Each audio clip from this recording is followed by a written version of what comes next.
Best health packages up to 80% discount. Tirumala Diagnostics.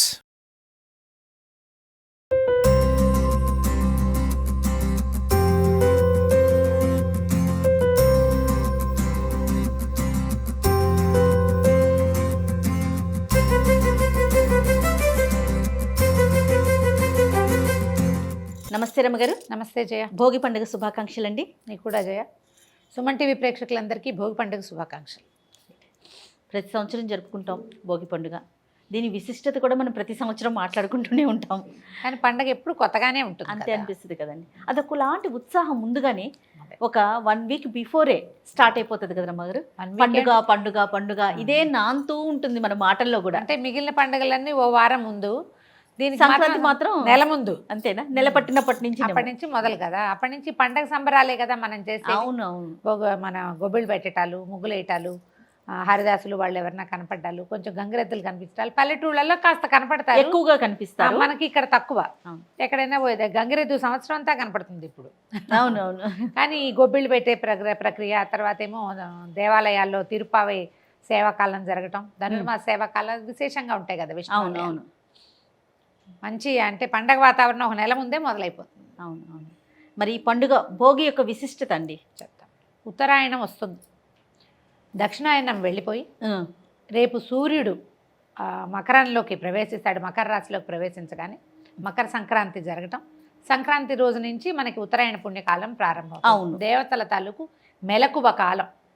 ఈ 6 నెలలు నిద్రావస్థలో ఉన్న దేవతలు ఈ రోజున నిద్రలేస్తారు కాబట్టి ఇది అత్యంత పర్వదినంగా చెప్తాం. సంక్రాంతులన్నీ పర్వదినాలే. ప్రతి నెల సూర్యుడు రాశిలోకి మారుతూ ఉంటాడు. అన్ని సంక్రమణాల కంటే ఇది ఉత్కృష్టమైన సంక్రమణము. దీని ముందు రోజు కావటం ఒకటి. రెండోది ధనుర్మాసం మొదలవుతుంది, దీనికి నెల రోజుల ముందు. అప్పటి నుంచి స్వామివారిని రంగనాథుడిని సేవించినటువంటి గోదాదేవి ఈ భోగి రోజున స్వామివారు దిగొచ్చారని, ఆమె ఆయనలోకి లీనమైపోయి కైవల్యాన్ని పొందిందని చెప్తారు. భోగి రోజునే మన గోదా కళ్యాణం చేస్తారు దేవాలయాల్లో అన్నిట్లలో కూడా. రోజుకొక పాసురం చొప్పున చదివి భోగినాటి పాసురం రోజున భోగి పాసురం చదివిన తర్వాత ఆమెకి కళ్యాణం జరిపించారని, స్వామివారిలో ఆమె లీనమైపోయిందని, ఆమె కైవల్య భోగాన్ని పొందింది కాబట్టి ఈ రోజున ఆ భోగాల పండుగని జరుపుకుంటామని ఒక కథనం. రకరకాల కథనాలు ఉంటాయి పండుగల్లో. అయితే ఈ ప్రత్యేక కథనం ఏంటంటే మనం ధనుర్మాసం చేసుకున్నాం, కనెక్టివిటీ ఉన్న కథనం కదా ఇది. ఈ నెల రోజులు మనం అందరం కూడా స్వామివారి కైంకర్యంలో ఉన్నాం. మనకి తెలిసినా తెలియకపోయినా, తిరుపావై రాకపోయినా ఏదో ఒక విష్ణు ఆలయం నుంచి దద్దోజనమో చక్కెర పొంగులో వెండి పొంగులో పుచ్చుకునే ఉంటాం కదా. అయితే ఈ సేవలో అమ్మవారు ఆయనలోకి లీనమైంది కాబట్టి మనకి కూడా భగవంతుడు ఆ అవకాశం ఇస్తాడని ఈ రోజుని ప్రత్యేకమైన పర్వదినంగా జరుపుకుంటాం. అయితే పంటల కాలము, తర్వాత ధాన్యాలు అవి ఇల్లు చేరుతాయి.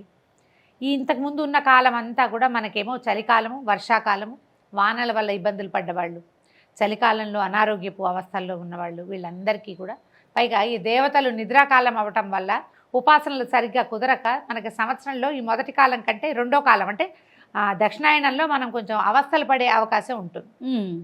మెలకుగా ఉండరు కదా, ప్రార్థన వెంటనే ఫలించదని. ఇప్పుడు ప్రార్థనలు ఫలించే కాలం రాబోతోంది. ఈ మొత్తం కష్టాలన్నీ మనం వదిలేసి ఈ కష్టాలన్నింటినీ అగ్నికి ఆహుతి చేసేసి రేపటి నుంచి మనం ఒక ప్రత్యేకమైన దినంలోకి ప్రవేశిస్తాము. సూర్యుడు వేడెక్కుతాడు, చలిబాధలు తగ్గిపోతాయి, పంటలకు మరింత ఉత్కృష్టమైన దశ వస్తుంది, భూమికి మంచి అంటే ఏమనాలి పండే రకపు అవకాశం లభిస్తుంది. ఇవన్నీ కారణాలతోటి మనం ఈ పండుగను జరుపుకుంటాం. అయితే ఈ భోగి పండుగ నాడు సాధారణంగా అన్ని ఊళ్ళల్లో చేసేది భోగి మంటలు వేయటం. ఈ ధనుర్మాసం రోజు నుంచి మనం నెలగంటు పెట్టినప్పటి నుంచి గొబ్బిళ్ళు పెడతాం. అవునండి. ఈ గొబ్బిళ్ళని ప్రతిరోజు పిడకలు కొడతారు. ఈ 30వ రోజైన ఈ భోగి నాడు ఏం చేస్తాం, మనం గొబ్బి పిడకలు దండలు గుచ్చి అగ్నిలో వేస్తారు. ఆవు పిడకలు, అందులో దానికి పెట్టినటువంటి గుమ్మడి పూలు, బంతి పువ్వులు, దాని మీద వేసిన బియ్యపిండి ముగ్గు, దానికి పెట్టిన పసుపు కుంకాలు మొత్తం ఆహుతవుతాయి ఆవు పిడకలతో పాటు.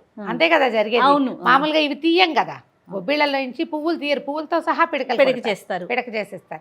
అవన్నీ అగ్నికి ఆహుతవటం వల్ల గాలిలోకి ఒక ప్రత్యేకమైన ఔషధ గుణాలున్న పొగలు వెలువడతాయి.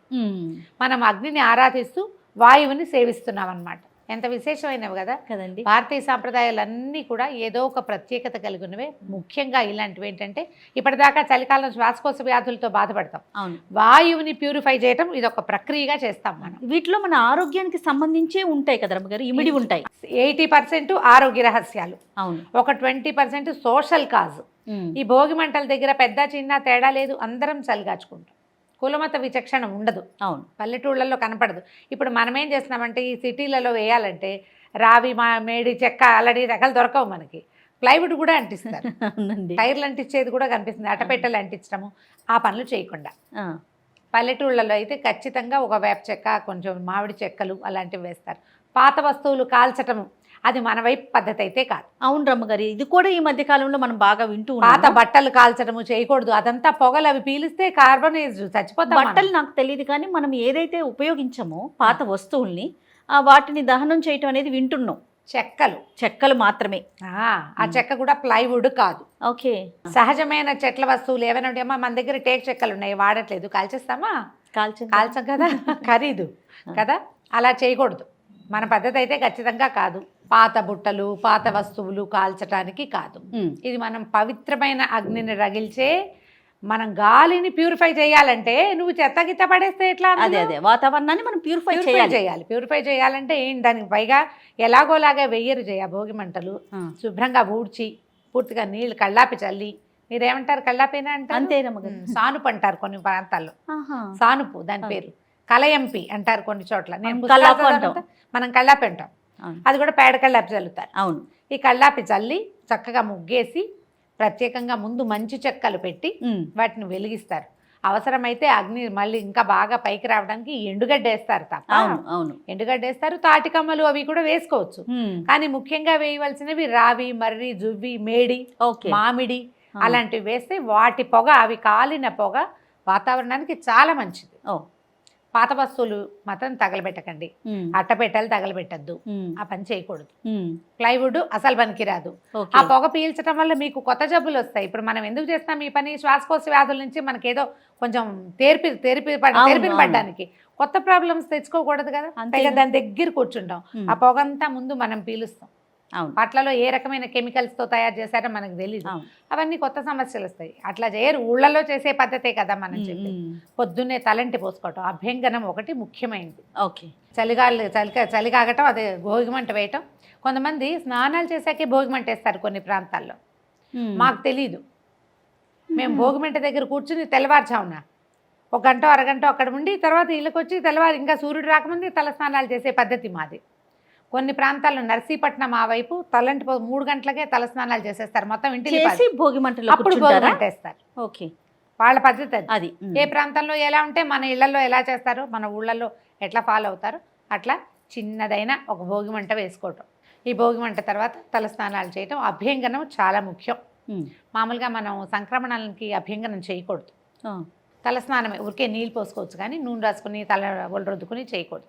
అందుకని ముందు రోజు భోగి నాడే అభ్యంగనం చేయటం, తలకి నువ్వుల నూనె రాసుకోవటం, స్నానాలు చేయటం, తర్వాత ఏదైనా స్వీట్లు పంచి పెట్టుకోవటం, దానాలు చేయటం, ఇలాంటివి రకరకాలు చేస్తారు.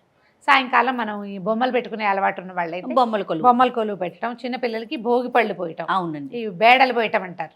ఈ భోగి పళ్ళల్లో ఏం చేస్తాము, ఈ రేగికాయలు, చిన్న రేగి పళ్ళు, తర్వాత కొంచెం బంతి పువ్వుల రేఖలు, చామంతి పువ్వుల రేఖలు, చిల్లర కూడా వేస్తారు. చిల్లర వేస్తాము, శనగలు వేస్తాము. శనగలు కనుక ఇలా తిప్పి పిల్లల మీద నుంచి తిప్పి వేసి గురుబలం పెరుగుతుంది అని చెప్తారు. అదేలే, గురుబలం పెరుగుతుంది. రేపు రాబోయే సూర్యుడు ఉత్తరం వైపుకి వాలి వస్తాడు. మామూలుగా ఉత్తరాయణం, దక్షిణాయనం పేర్లు చెప్పేస్తాం. అయనము అంటే నడక, రామాయణము ఉందా, రాముని నడక. ఉత్తరాయణము, దక్షిణాయనం అంటే ఉత్తరం వైపు నడక, దక్షిణం వైపు నడక. ఇప్పుడు ఆ నడిచేది ఎవరు? సూర్యుడు నడుస్తాడు. తూర్పున ఉదయించేటప్పుడు దక్షిణానికి వాలి కొన్ని డిగ్రీలు అటు పక్కకి వెళ్ళిపోతాడు, అప్పుడు దక్షిణాయనం. ఇప్పుడు ఆ డిగ్రీల నుంచి ఇప్పుడు ఇటు వస్తాడనమాట, ఉత్తరం వైపు వచ్చి నడక మొదలు పెడతాడు. ఇప్పుడు ఏమవుతుంది, ఈ రోజు నుంచి మనం 1 డేలో డిఫరెన్స్ కనపడుతుంది మనకి. అవును. పండగ నాటి మర్నాటి నుంచి చలి తగ్గిపోయినట్టు కనిపిస్తుంది. వెంటనే వాతావరణంలో మార్పు వస్తుంది, భూమి పదునెక్కుతుంది. మెల్లిగా ఎండాకాలం రావడానికి ఒక సూచన. పుష్యమాసంలోనే వస్తుంది ఇది, పుష్యం వచ్చేసింది కదా. అవునవును. ఈ పౌష్యలక్ష్మిని ఆనందంగా ఆహ్వానిస్తాము. చక్కగా బంతిపూలు కట్టుకుంటాము, ఇల్లు అలంకారం చేసుకోవటం, మామిడి మండలు కట్టడం, ఇల్లు బాకిళ్ళు శుభ్రంగా ఉంచుకోవటం. రేపు సూర్యుడి నడక మారబోతుంది, దానివల్ల మన జీవన గతి కూడా కొంత మారుతుందని. మనకేంటంటే ఇది ప్రత్యేకంగా మనకి ఆరోగ్యానికి ఇది ఎంత మంచిదంటే, ఈ పొగ వేస్తాము, ఈరోజు అభ్యంగనం చేస్తాము, రేగిపళ్ళు అవి తింటాము, ఇవన్నీ కూడా రేపటి ఎండాకాలానికి మనకి రక్షణగా ఉంటాయి. ఓసారే తింటామనుకో అదే అయినాను, ఒకసారి తిన్నా మా వైద్యమే కదా, అంతే కదా. ఒక మాత్ర వేసుకున్నా పనిచేస్తుంది. అలా వైద్యానికి కూడా ఇవి ప్రతీకలుగా కనపడతాయి. భోగి పండుగ శ్రద్ధగా చేసుకోవాలి. తర్వాత భోగి పళ్ళ మీద నాకు కొన్ని ప్రశ్నలు ఉన్నాయి రమ్మగారు. ప్రతి సంవత్సరం చేస్తామా? పిల్లలకి ప్రతి సంవత్సరం పోస్తారా? భోగి పళ్ళు ఎలా పోస్తారు? భోగి పళ్ళు 5 ఏళ్ళ పిల్లలు చిన్నప్పటి నుంచి చేస్తాం, 9వ సంవత్సరం వచ్చాక ఇంకా పోయారు. 9 వరకు పోస్తూనే ఉంటారు, ఆడపిల్లకైనా మగ పిల్లవాడికైనా. చట్టి పిల్లలు, ఏడాది పిల్లలు అప్పటి నుంచి నెలల పిల్లలు కూడా పోస్తారు. అవునా? 9వ ఏడు వచ్చేసరికల్లా మగ పిల్లలు పెద్దవాళ్ళు అవుతారు, ఆడపిల్లలు పెద్దవాళ్ళు అవుతారు. గురుబలం పెరగటం ముచ్చట అంతేనా రమ్మగారు? ఇంకేమన్నా కారణాలు ఉన్నాయా? గురుబలం పెరుగుతుంది మనకు ముచ్చట. తర్వాత ఏమో పిల్లలకి ఏదైనా దిష్టి వాళ్ళ మీద రకరకాల ఉంటాయి కదా. ఇప్పుడు మనం ఏదైనా ఉప్పు దిష్టి తీస్తాం, అవును, ఏం చేస్తాం? ఉప్పు పట్టుకుని అది అందులో ఏంటంటే నెగిటివ్ ఫోర్స్ని తీస్తుంది, పాజిటివ్ ఫోర్స్ని ఎనర్జీస్ని పెంచుతుంది.